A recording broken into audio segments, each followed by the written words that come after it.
Hello ಎಲ್ರಿಗೂ good morning. ಇದು ನನ್ನ 30 ಡೇಸ್ ಆರ್ಟ್ ಚಾಲೆಂಜ್ನ ಡೇ 21. ಸೊ ಬೇಗ ಎದ್ದು ಫ್ರೆಶ್ ಅಪ್ ಆಗಿ ಹಾಟ್ ವಾಟರ್ಗೆ ಆ್ಯಪಲ್ ಸೈಡರ್ ವಿನೆಗರ್ ಹಾಕೊಂಡು ಕುಡಿದು ನನ್ನ ಡೇನ ಸ್ಟಾರ್ಟ್ ಮಾಡಿ ಅದಾದಮೇಲೆ ಕಾಫಿ ಕುಡಿದೆ. ಅದಾದಮೇಲೆ ನನ್ನ ಫಸ್ಟ್ ಮೀಲಿಗೋಸ್ಕರ ನಾನು ಓಟ್ಸ್ ಕುಡಿದೆ. ಆಮೇಲೆ ಫ್ರೆಶ್ ಅಪ್ ಆಗಿ ರೆಡಿಯಾಗಿ ನಾನು ಜಿಮ್ಮಿಗೆ ಹೊರಟೆ. ಸೊ ಜಿಮ್ಮಿಗೆ ಹೊರಟು ಇವತ್ತು ನನ್ನ ಲೆಗ್ಸ್ ಡೇ ಇತ್ತು. ಆ್ಯಂಡ್ ಆ್ಯಸ್ ಯೂಶಲ್ ಹೇಳೋ ಥರನೇ legs day is very difficult. So ಮಾಡಾದಮೇಲೆ ಪೇನ್ ಇರೋ ಥರ ಅದು ನಡೆಯೋಕ್ಕೆ ಕೂಡ ಆಗಲ್ಲ, ಅದು ಸಿಕ್ಕಾಪಟ್ಟೆ ಕಷ್ಟ ಆಗ್ತಾಯಿತ್ತು. ಸೊ ನೆಕ್ಸ್ಟ್ ಡೇ ಎಲ್ಲ ಲೆಗ್ಸ್ ಬೇಕಾಗಿರೋ ಎಕ್ಸಸೈಸಸ್ ಎಲ್ಲ ಮುಗಿಸ್ಕೊಂಡು ನಾನು ಮನೆಗೆ ಹೊರಟೆ. ನಾನು ಮನೆಗೆ ಬಂದು ಫ್ರೆಶ್ ಅಪ್ ಆಗಿ ಪಪಾಯ ತಿಂದೆ. Papaya is really very good for weight loss, ನನ್ನ ಫ್ರೆಂಡ್ ಹೇಳಿದ್ಲು. ಸೊ ಅದಕ್ಕೋಸ್ಕರನೇ ಒಂದು ಫುಲ್ ಬೌಲಷ್ಟು ಪಪಾಯ ತಿಂದೆ. ಅದಾದಮೇಲೆ ಚೂರು ತಲೆ ನೋಯ್ತಿತ್ತು ಅಂತ ನಾನು ಸ್ವಲ್ಪ ಸ್ಟೀಮ್ ತೊಗೊಂಡೆ. ಆಮೇಲೆ ಡಿನ್ನರಿಗೋಸ್ಕರ ಸ್ವಲ್ಪ ಲೆಮನ್ ರೈಸ್ ತಿಂದೆ.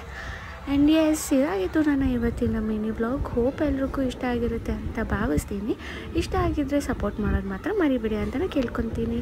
ಆ್ಯಂಡ್ ಎಸ್, ಇವತ್ತಿಗೆ ಇಷ್ಟೇ. ನಾಳೆ ಮತ್ತೆ ಸಿಗುವ. ಅಲ್ಲಿ ತನಕ ಗುಡ್ ನೈಟ್ ಆ್ಯಂಡ್ ಬಾಯ್.